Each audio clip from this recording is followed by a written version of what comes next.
Good evening and welcome along. Is Home Secretary Yvette Cooper fit for purpose? She's had a few major flashpoints to deal with since taking the role, and I think she's messed them all up. Let's deal with Southport first. It now seems absolutely clear that she knew in the aftermath of the attack about Axel Rudikabana's violent history, prevent referrals, the fact that he had a jihadi training manual and a biological weapon in the shape of some ricin in his possession. Starmer himself admitted to knowing. Yes, I knew the details as they were emerging. That is the usual practice in a case such as this. But you know and I know that it would not have been right to disclose those details. Surely she knew too. Surely she knew when she did this.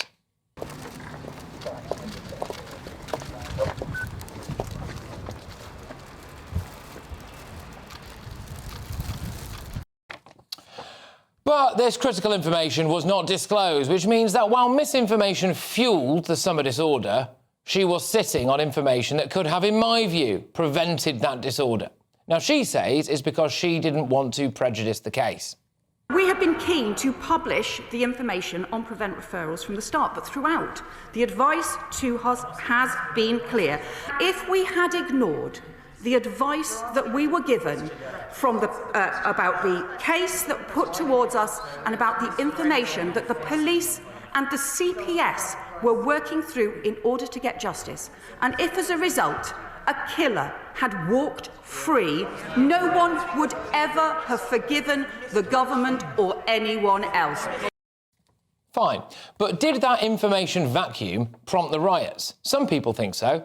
Now, in the wake of the Manchester airport incident, this was the scene outside Rochdale police station.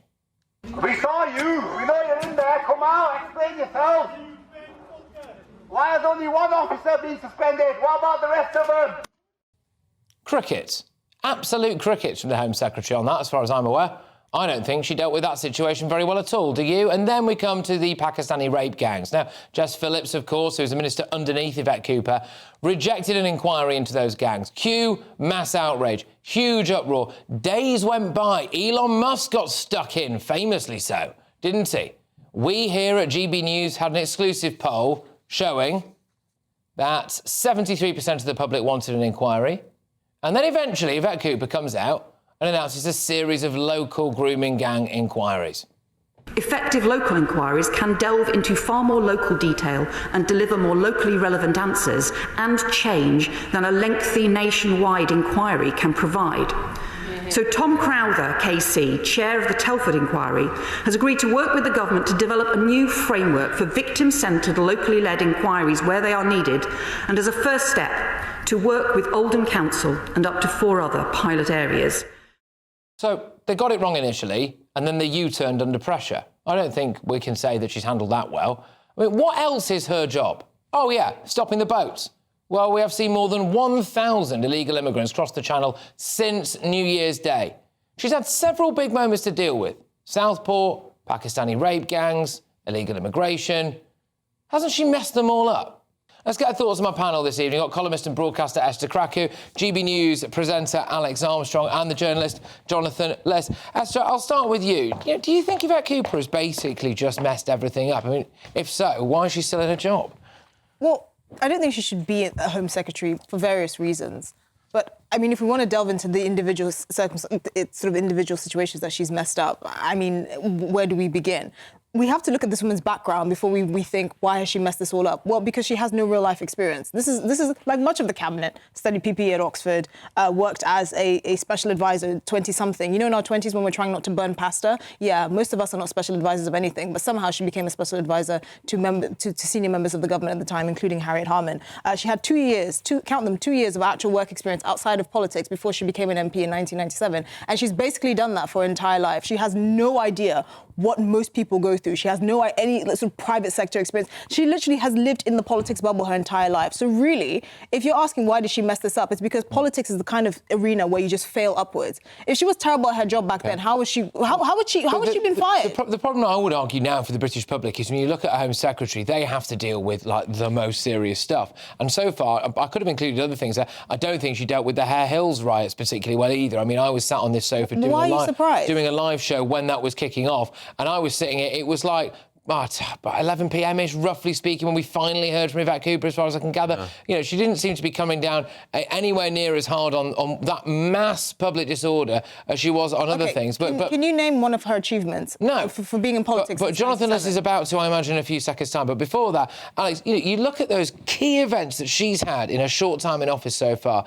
Has she got anything right? Well, no, it's political prejudice, isn't it? I mean, you just used Hare Hills as an example. Let's compare that to how she responded when the riots kicked off. Well, she was not worried about prejudice in cases then. She was saying people are throwing bricks, they're thugs, they're far right, they're racist. These are words she used. So how can it be that the truth is different in different circumstances? At that point. And this is exactly what I'm saying. The leading politician can prejudice those cases. Exactly. So how can she sit there and say that one of these cases I don't want to prejudice, when people have actually died, and the other one, well, it doesn't matter the law now. It doesn't make sense to me, Patrick. That's what's getting people so angry about this two-tier justice. Is Yvette Cooper rubbish at her job, Jonathan? No, she's not, Patrick, rubbish at her job, and I don't understand the criticisms that all three of you just levelled at her, to be honest. Prejudice. No, and also, I don't understand it. You complain that she hasn't launched the local inquiries, then you complain that she's U-turned, so you literally can't, she literally Why can't didn't get she do anything it from right. the start? Because she has no judgment. Politicians respond to pressure all the time, regardless of political colour, as you know perfectly well, Yvette Esther. Cooper has been... It's not I fair. have a question for you. Yvette Cooper has been an MP for 27 years. Can you name one achievement that has actually benefited the country? Well, what a ridiculous question. She hasn't been in government for very long. She was a junior minister. She's had many cabinet positions. No, she hasn't. She's been a special advisor to many She has not had many Really? She has not had many cabinet positions. She was housing secretary for 5 years. I think we're missing the She was point. housing secretary for 5 years. What improvement did she make to housing in this country? I haven't been through her entire CV, We cannot name one achievement of a woman who has been in politics for 27 years. Please, I'm just going to draw a firm thing on for the rest of the show. Please stop talking over each other, because it is an impossible listen to anyone who's on radio. But Alex, I'll come back in with you on this, because look, we have. I'll tell you what. I'll play a clip now. Of Chris Philp, the Tory shadow Home Secretary. He was sticking it to her in Parliament earlier today. She did clap back with what I actually thought was some very reasonable points. So let's play that clip.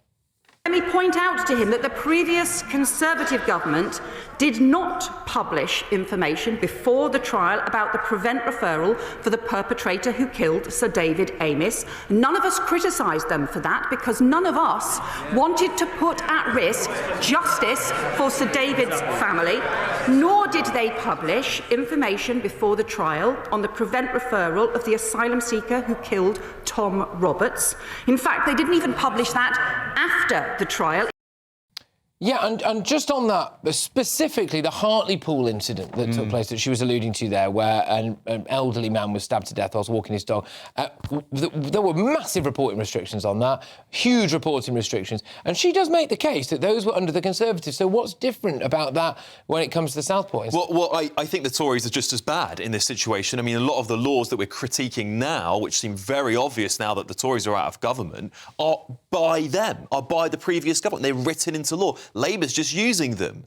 But the reality is, when we had other cases like the London Bridge terror attacks, for example, Joe Cox's murder, that information was public within 24 hours. It's taken 93 days for the Axel Radicano case to be available to us. She's not making a case that because the Tories didn't release those Prevent referrals of those criminals that they've done a good job here. The case that she's making is that she didn't want to prejudice the case. Meanwhile, she and her boss, Keir Starmer, who was the head of the Crown Prosecution Service, were happy to prejudice other cases, in which case those people hadn't even been charged or certainly not convicted. If the argument of the Southport rioters, the over 400 people that were fast-tracked through the court, so if her argument is we didn't want to prejudice the case, well, I'm sorry, you're happy to prejudice other cases. That's the point here. No, if you're talking about the rioters, I think it's legitimate. We all have eyes. We can see what's happening. Oh, but they didn't have eyes when someone was stabbing little girls in broad daylight in view of witnesses. Look, if the Prime Minister and Home Secretary had identified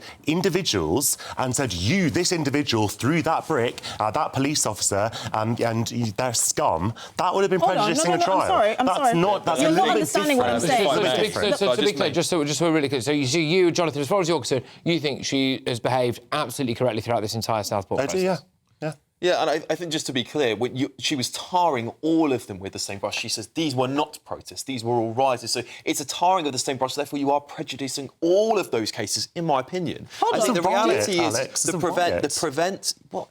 a murder, it's a terrorist attack. It's the same thing. The reality is that if we get back to what's happened here, the PREVENT programme itself is clearly unfit for purpose. And that's the real point here. It's obvious to anyone, whether you're Home Secretary or not, that it's failed. And what they've done today, come out and say this is all new terrorism, it's not. And lone wolves have been going around. They killed Joe Cox and David Ames. They're lone wolves are not new. Prevent should have been looking at this years ago, and that's a failure of the Conservative Party for 14 years. Theresa May. And that is exactly why the Tory Party is going to be trying to distract us over the next few weeks from their own litany of failures over the Prevent scheme. They certainly have failed. Putting all the blame on Starmer. You can hate Starmer as much as you want, and Cooper, but they were in office for 3 weeks before the Southport murders. They were not responsible for what happened to this killer while he was a schoolboy in Prevent. That is not on them. But I think we need to broaden out from the Prevent programme. This young man, other than being referred to the Prevent programme at the age of 13, so this is almost 5 years ago, he was expelled from school.